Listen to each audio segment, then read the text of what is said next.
திருப்பாவை 15. எல்லே இளங்கிளியே. ஆண்டாள் தோழியை எழுப்புவதை சொல்லும் இன்றைய பாசுரம் நாடகமாக அமைந்துள்ளது.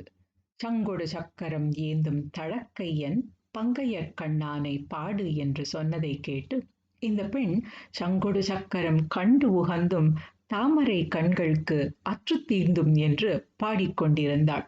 அப்படி மயங்கி இருந்த கிளியின் மொழியை மிஞ்சும் இனிமையான மொழியுடையவளை எல்லே இளங்கிளியே என்று வட்டார வழக்கில் விழிக்கிறார்கள்.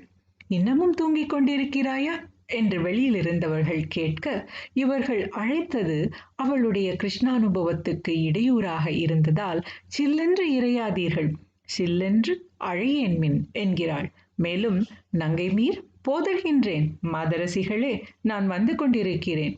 இதை கேட்டு கோபித்துக் கொண்ட வெளியில் இருக்கும் பெண்கள், வல்லை உன் கட்டுரைகள், பண்டே உன் வாய் அரிதும், நீ எங்கள் மேல் குற்றம் சொல்வதில் வல்லவள், இன்றா நேற்றா, நீ பிறந்த நாள் முதல் சொல்வன்மை படைத்தவள் அன்றோ என்கிறார்கள்.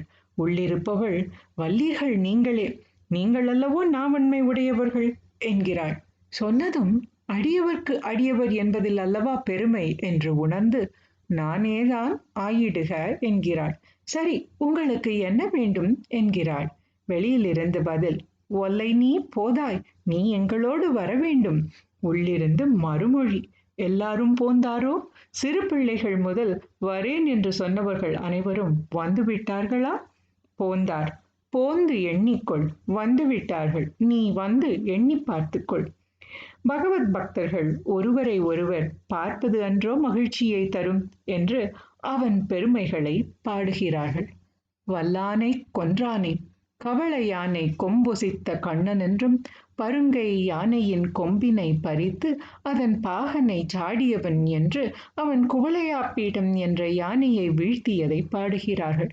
மாற்றாரை மாற்றழிக்க வல்லான், பகைவர்கள் எவர் வந்தாலும் அவரை எதிர்க்கும் வல்லமை கொண்டவன் அவன். மாயன், மாயச் சகடம் உதைத்து மருது இருத்து ஆனிரை மேய்த்தானை பாடிப்பெற என்று பெரியாழ்வார் சொல்படி மாயவனை, மதுசூதனனை, மாதவனை, மறையோர்கள் ஏத்தும் ஆயர்கள் ஏற்றினை அச்சுதனை பாடுகிறார்கள். வல்லானை கொன்றானை, மாற்றாரை மாற்றழிக்க வல்லானை, மாயனை பாடேலோர் எம்பாவாய். பாகவதர்கள் பெருமைகள் சொல்வதால் இந்த பாசுரம் உயர்ந்தது என்று பூர்வாசிரியர்கள் சொல்லுவர். முதல் 5 பாசுரத்தில் நோன்பின் நோக்கம், அதன் பயனான பறை, விதிமுறைகளை சொன்னாள் ஆண்டாள்.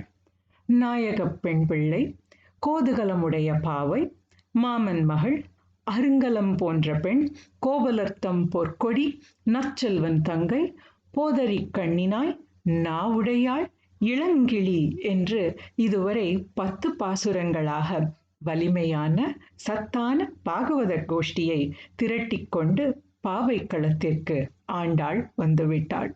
நாளை முதல் திருப்பாவை கோஷ்டி பரமனை நோக்கி செல்லும். எல்லே இளங்கிளியே.